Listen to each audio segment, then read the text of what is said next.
Brandy. Our in-laws. Yes. Tofia. This driver, okay, I will deal with that driver. Yeah. Yeah. Hello? Is that Onije Motors? I need your services very quickly.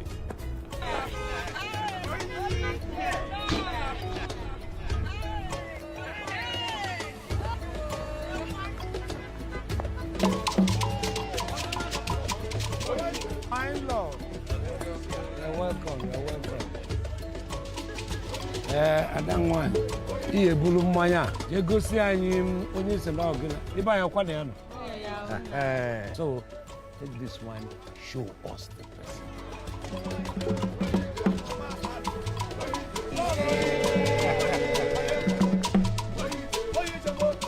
If you want safety, if you want comfort, if you want to go to wherever your destination is, it is your agent.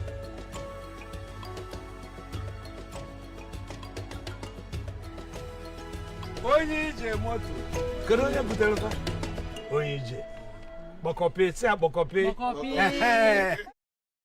Anabata gị n'ụbọchị tata bụ Wednesday, the 8th day of October, 2025. Ya bụ na October nwa bịala ụbọchị a, ọ dịkwa ka o ji ọsọ wee na-agbapụ ya.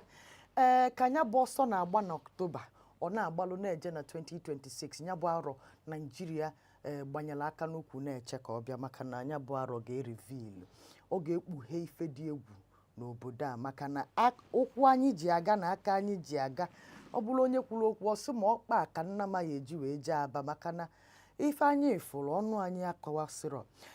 Anyị mebu ụzọ ka anyị jee na Abia steeti ebe gọvanọ Alex Oti na-akọwata na ya nọ n'okwu ịmago na ya na Presido onye isi anyị aka na-achị obodo a bụ President Bola Tinubu na fa na-akpakọrịta nkata ka amalụ ma o nwekwe na ife a ga-eme n'okwu Maazị Nnamdi Kanu nwanne anyị nwoke akpọchiri kemgbe karịa arọ na-abụ kịta.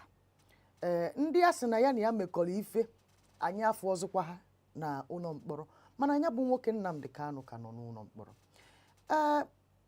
Alex Oti gwala anyị ụnyaa na ya na onye isi ala na-akpa maka ịrapụba Nnamdi Kanu. Onye ka itetelu n'ụtụtụ a onye na-apụta ekwupụtala obodo na-anụkwala obodo ọgụ onye ọbụla maala ya ọzọbugokwa presidency n'obodo a ihe dị ka ugboro na-abụ ọzọrọ na 2015 ọzọrọ na 2023 ọ dị nnọọ ka nwanne anyị nwoke bụ Atiku Abubakar ọ na-azọ mgbe ọbụla a na-azọ ọ na-azọ onye na-ekwu maka ya wee bụrụ nwanne anyị nwoke Sowore ka ọ nọ na-akpọtụrụ ndị Igbo that is ya bụ Sowore na-akpọtụrụ ndị ọnụ na-elu n'okwu n'ala Igbo ọ na-akpọ Peter Obi ọ na-akpọ Soludo ọ na-akpọ Alex Oti na-akpọkwa ndị niile ọnụ na-elu n'okwu n'ife gbasara ọchịchị ana anyị ka fịa bịa solie ka faje peaceful march maka nrapụ Nnamdi Kanu na Abuja. Ya bụ isiokwu wee kpakọnite ndị mmadụ mana social media mana Facebook ebe niile ndị mmadụ wee na-ekwu ka ọ rafa. Before mụ ekwuo nke m ka mayor ife Sowore kwu ife ekwesịghị ime since ọhọta ka mmadụ niile kwesịrị iteta ụra. This march a na-ekwu anụkwa m na Abia State House of Assembly members chọrọ imekwa the same this thing. Ife a kịta ka ha tetara ụla. Even our brothers in ebe a na-eme our own protest in our own way. Ife a ka ekwesịrị ime since Nnamdi Kanu nọ na Southeast. Ọ na Southeast prison ka eji ya. Ebe eji ewu na Abuja, ebe the seat of power nọ. We take the protests there. Those Sowore ka ọgụnụ nwa afọ anyị ma ya as someone who a cloud chaser. Mana if he's doing this is actually a very noble thing to do. Mana a na-ajụ ma onyenwa kwesịrị ị na-akpọ oku a. Onyenwa, so this is to show you the way, the kind of ndị anyị nwelu na-ekwuchitela anyị n'ala Igbo. Ebe ya awụ na anyị nọ since how many years ago oge ọchịchị Buhari akpọchiri Nnamdi Kanu. Mụ bụ onye kwupụtara okwu ka eme this march to Abuja iji demand for he's released. Any leaders, or any of our leaders, even in Ohanese and Igbo, different Igbo social, cultural, and economic groups, different ministers that have served in government, House of Assembly members, House of Rep members, governors, ambassadors, and the rest of them. Even though the governor ekwu no na ya na Buhari meeting, ya na Tinubu meeting, na ya eme nka. If na onweho nka ifugo. Mana if Sowore and these people all now can pull this off, this is going to be good.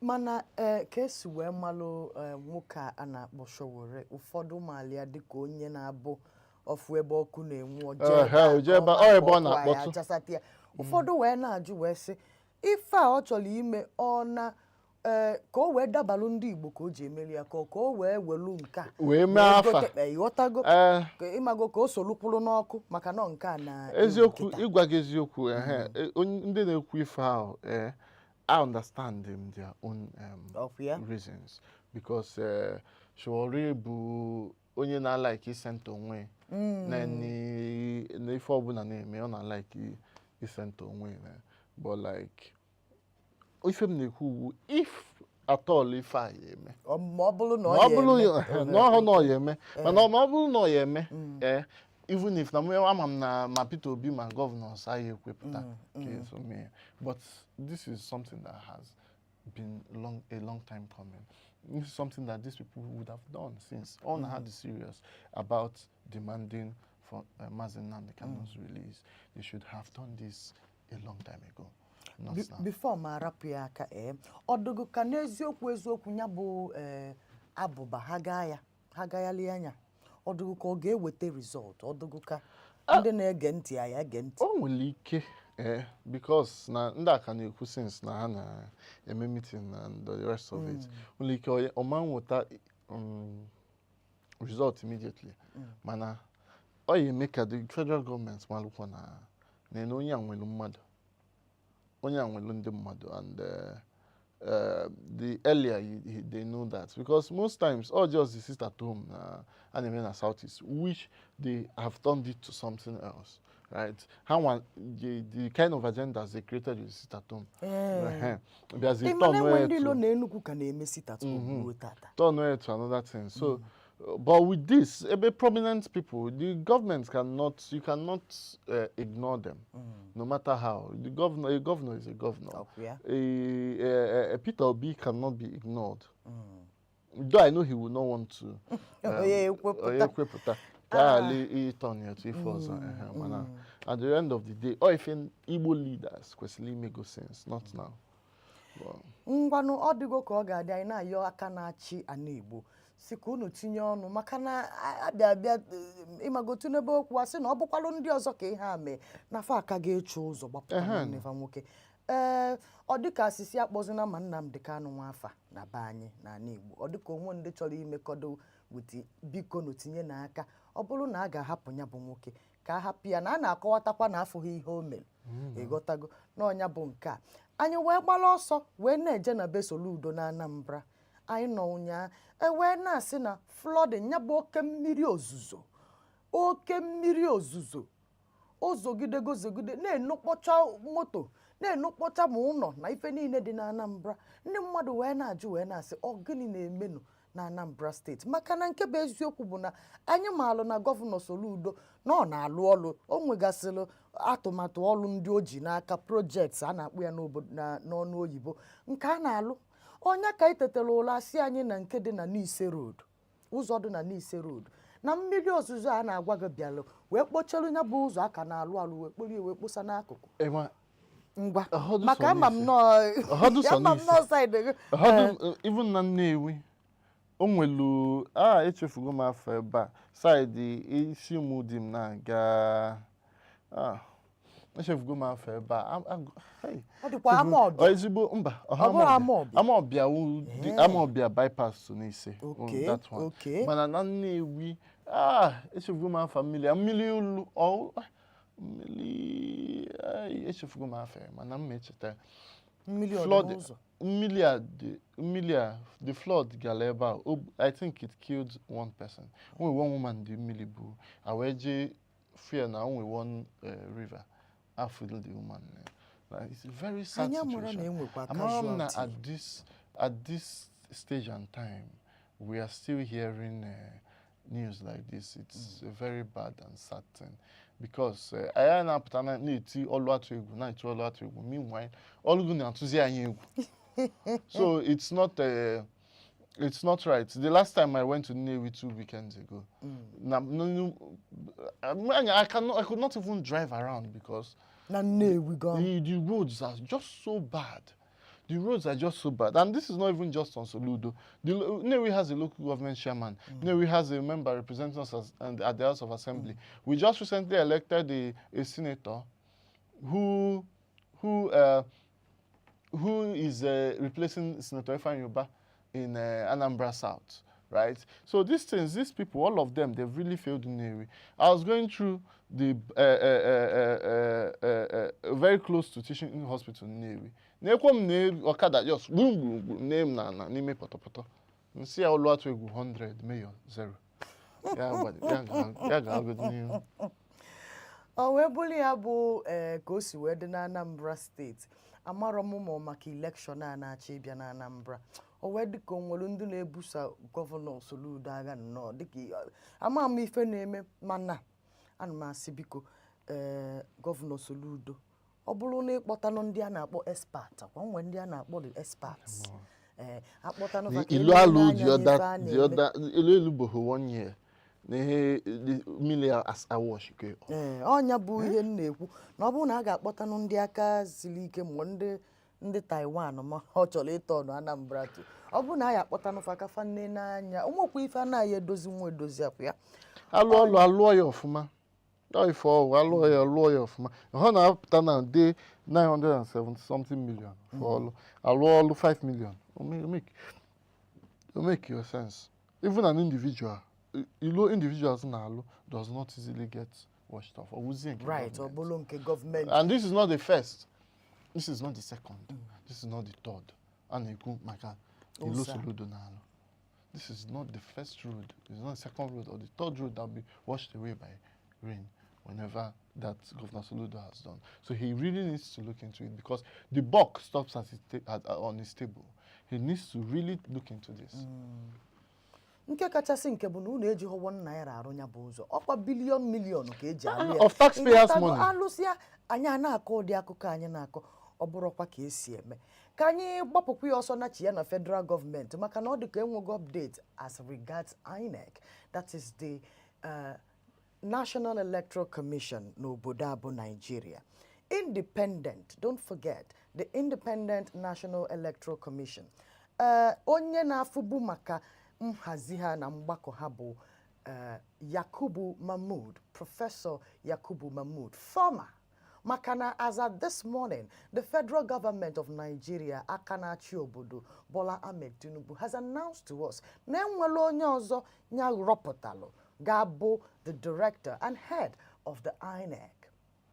Elotakwa na ngwage na anya bụ INEC bụ aka n'afọ maka nrọpụta na nhonye ndị ọchịchị na obodo anyị bụ Nigeria.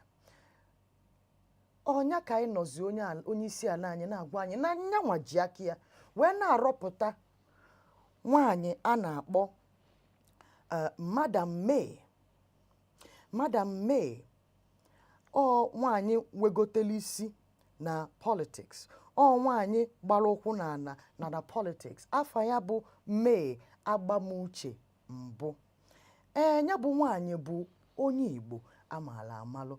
Ọ nọgo na ife gbasalụ akara na ọchịchị obodo. Bụrụkwa onye ọkaikpe nọgolu n'ihe ọ na-alụ ihe karịrị afọ 30 years. That is afọ 13. Ọ nọfego ife dị na ya n'ife gbasalụ atụmatụ n'ife gbasalụ ọkaikpe n'ife gbasalụ nchekwa obodo. President anyị wee na-akọwa na anya bụ nwaanyị na ya enyochego ya nene ya wee fụ na o toluru iji wee nọchie Prọfesọ Yakubu Mahmood n'ọnọdụ Director of INEC.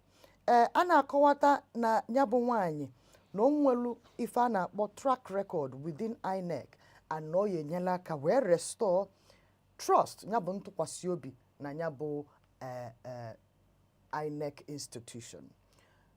Ụtụtụ a ka ndị obodo nwetalia ka obodo Nigeria nwetalu nya bụ ozi aka na-achị obodo zitela anyị obodo wee na-atụgharị nya bụ okwu na-atụgharị nya bụ atụmatụ ndị obodo nwere ife buru ibu fa ga-ekwu mana ka anyị ife meyo nwere ikwu na isiokwu a anyị wepụta kịta.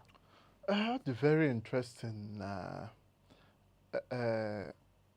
after the most controversial election in Nigeria, right? The most controversial INEC chairman is being replaced with an Igbo person.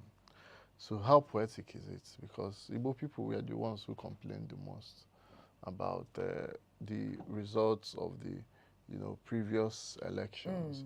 And whenever they need someone to clean up their image, they bring up an Igbo person. Eziokwu. Ụfọdụ ga-asị na etu a ha kọgolo otu a sigo nọ ndị Igbo bụ ife mebiri election nke gara aga. Na onwe ka ọ bụ na otu a rọpụtazi onye Igbo nke a. Na ya enwezi ọnụ okwu. Onya na o ife ha na try ime. O ife a na-akpọ Trojan horse. Ka na-akpọ gịnị ka na-akpọ. Anyị ewetagokwa Greek mythology n'ife a. Mana oge anyị a na-asị anyị ka agbapụ maka na anyị nwere afịa anyị ga-ele. Anyị pụta anyị ga-amalitekwa n'ebe a mee ya kwụsị maka na anya bụ okwu o nwere akara nwee ụkwụ nwa aka mụtakwuo nwa ya bụ na ya aba n'ime ka anyị malụ ife ya bụ ihe ọ pụtara ka anyị bịakwa.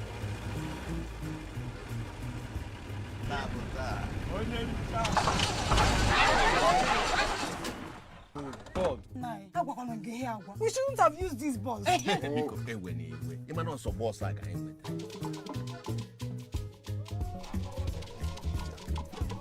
Hello, Nne. Where are you guys? Our car broke down.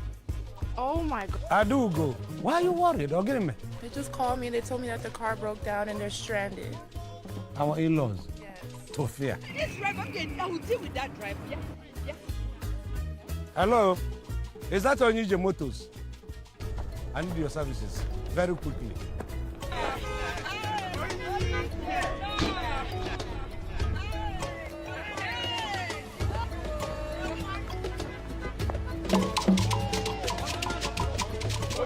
My lord. You're welcome. Adangwa. Iye bulu mmanya. Je gosi anyị onye isi na ogina. Iba ya kwa na ya no. So take this one, show us the person.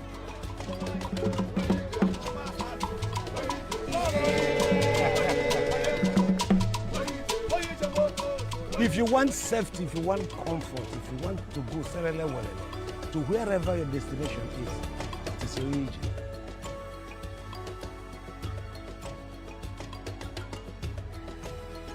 Onye moto. Kedu onye butere fa? Onye Bokopi, say Bokopi.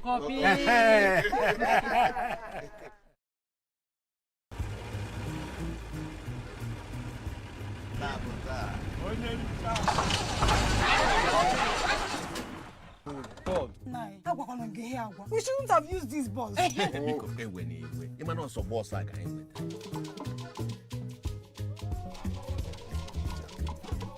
Hello, Nne. Where are you guys? Our car broke down.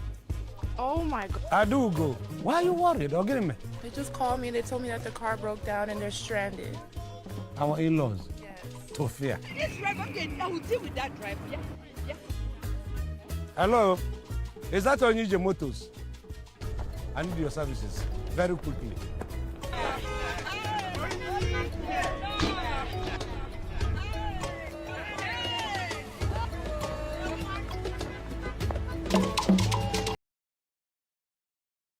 Tage ihe a bụ olu ndị Igbo nya Voice of the East ka ị na-ege ntị ma na-afụkwa anyị n'efifi agba mbọ ka ị sonyela anyị na subscribe button ka ị wee mara ife anyị na-eme anyị nọkwa na social media niile gba mbọ ka ị solo anyị onwe ife inwe ị ga-etinye n'ihe anyị na-akpa gba mbọ tinyela anyị ya na comment section anyị agụpụta ya.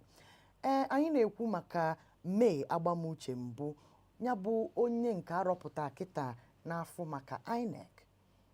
President Bola Tinubu ji aka ya wee announce nya bụ nrọpụta arọpụta nwaada May Agbamuche mbụ ka ọ wee bụrụ nyanwa n'afọ maka INEC.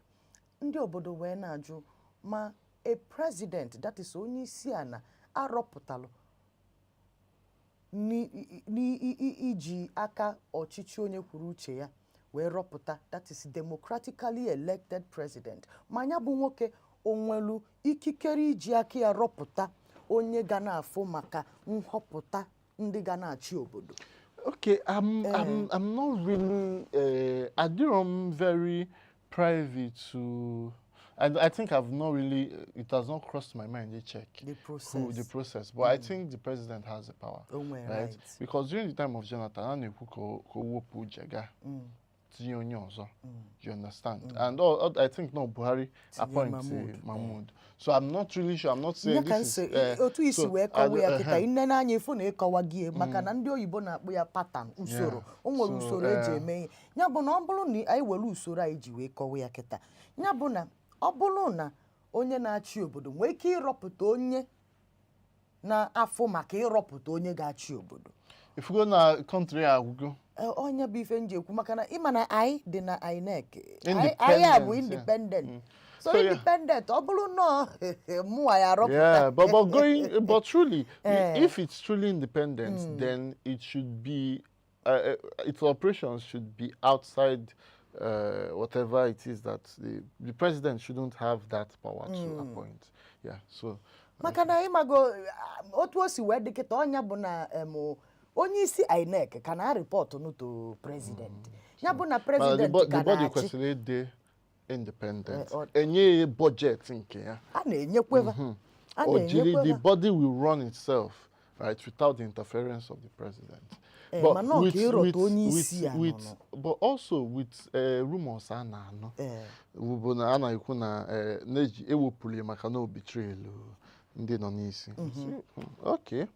That means na n'eziokwu no onye isi obodo ji aka wee select ife na-eme. So okay enough. This all is just maka mgbe a na-ewepụsịkwa reps na this ofu INEC a ọ bụrụkwa na onye isi president bụ ihe na-ewepụsị ndị ọ chọrọ na ndị ọ chọrọ. Ewe m na-ajụ nya bụ INEC ọ ka dịkwari independent. Obodo aka ga-atụkwasịkwa nya bụ ụlọ ọrụ obi.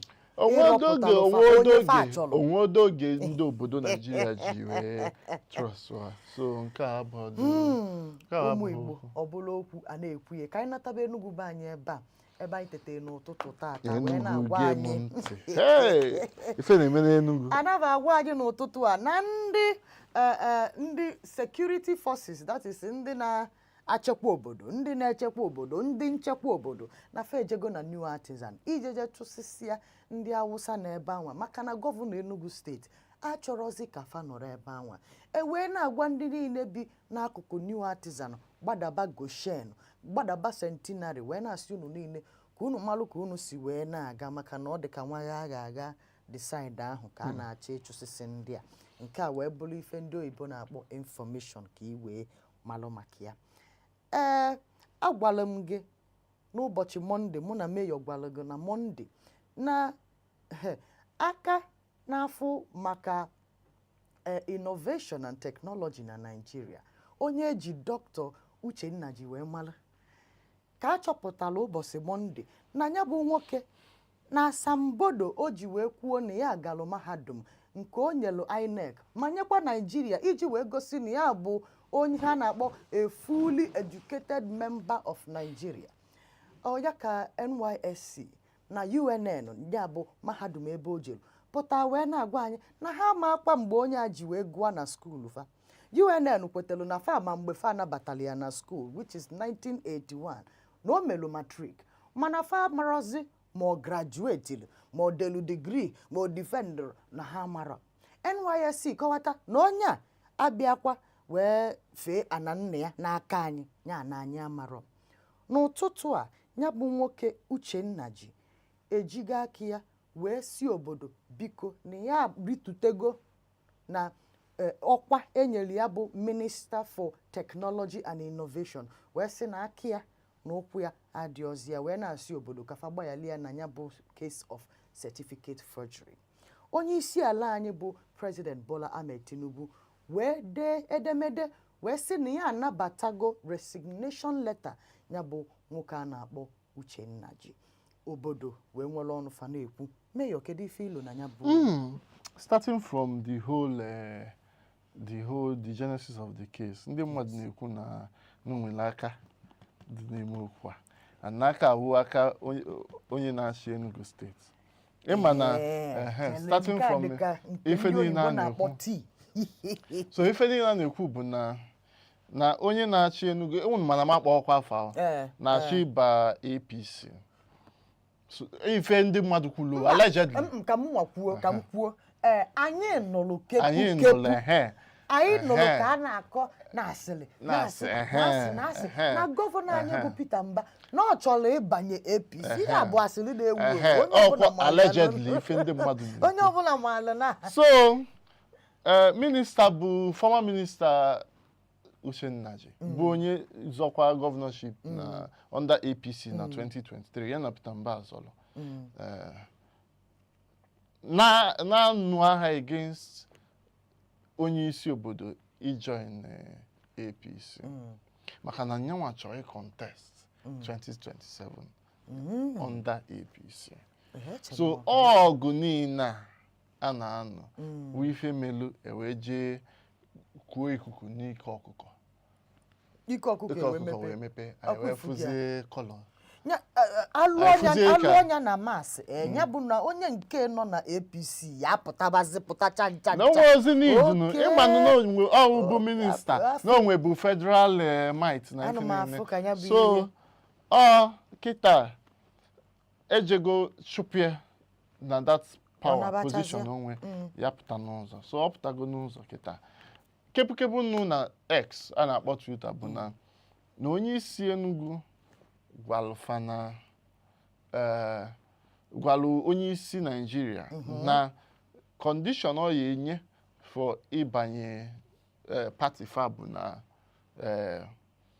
na onye nke bụ minista ga-alitu ka o nwee ike ịba mana ifulu ka ife niile si ajoin bụzi na nyawu minista nwanne litu n'oche aifu picture ebe onye isi Enugu na onye isi Nigeria nọ closed door meeting mba na-akpa ezigbo nkata maka enidi ịrọta na onye ya anọchikwa no closed door meeting so ha nọ closed door meeting so ndị mmadụ na Twitter na-ekwu na nọ maka na ife niile na the coinciding not coincidental so na kepu nnukwu bụ na onye isi Enugu ya ba APC echi nke a bụ ịma na agwala m gị ụbọchị Mọnde na-asị gị na anyị na-eche ka onye isi jiri ọnụ ya kwuo anyị nwe anyị ekwu anything till there is no smoke without fire nyo na anyị na-afụ anwụrụ ọkụ anyị aka amabe the particular point of the anwụrụ ọkụ nya ndị anwụrụ ọkụ nọ na-eku ebe niile n'ọnya ka anyị na-ava eche ụbọchị ọbụla fasi anyị nọ ebe a ka amụnye nya bụ ọkụ anyị amalị ya anyị akpọkwa ofu kwa afa gwa gị sị gị na o mego mana according to maasị niile a na-arụ ọ dịkwa ka ihe APC anyị enwe isi n'Enugu maka na APC a sị nọ na-eshi iwu Thursday ka ọ ya eme ife mfukọ na Twitter mba ọ bụrụ ya maka afọ ebe ndị APC ume ka amamechefugo m onye dele ya either one of those accounts si na delu na onye isi anyị ịma na onye isi bụ onye isi anyị kwetara na onye isi anyị and ife anyị na-eme na politics bụ na onye isi gafee ebe a ndị na-eso ya eso ebe a so anyị na-eche ka onye isi anyị bịa gwa anyị the next step of action maka ife o ji dịka ife adị na ya bụ na APC group n'Enugu na onwefa ekwugo na fa ga-eji obiọma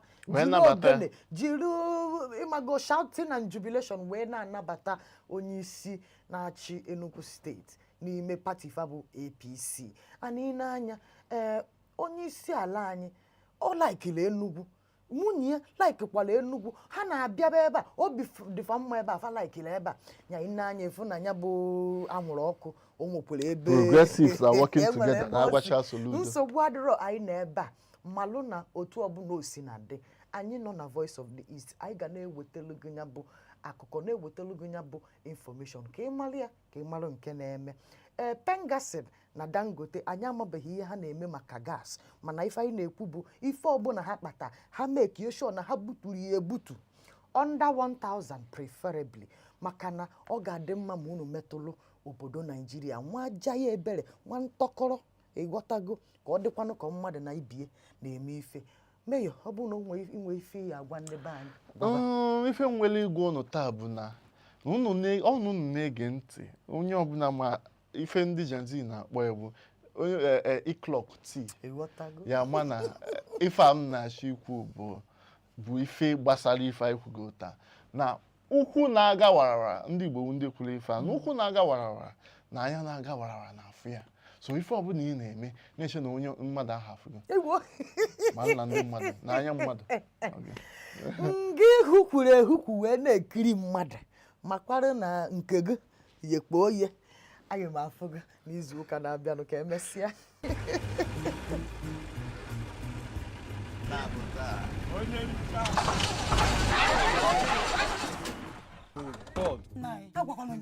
We shouldn't have used these balls.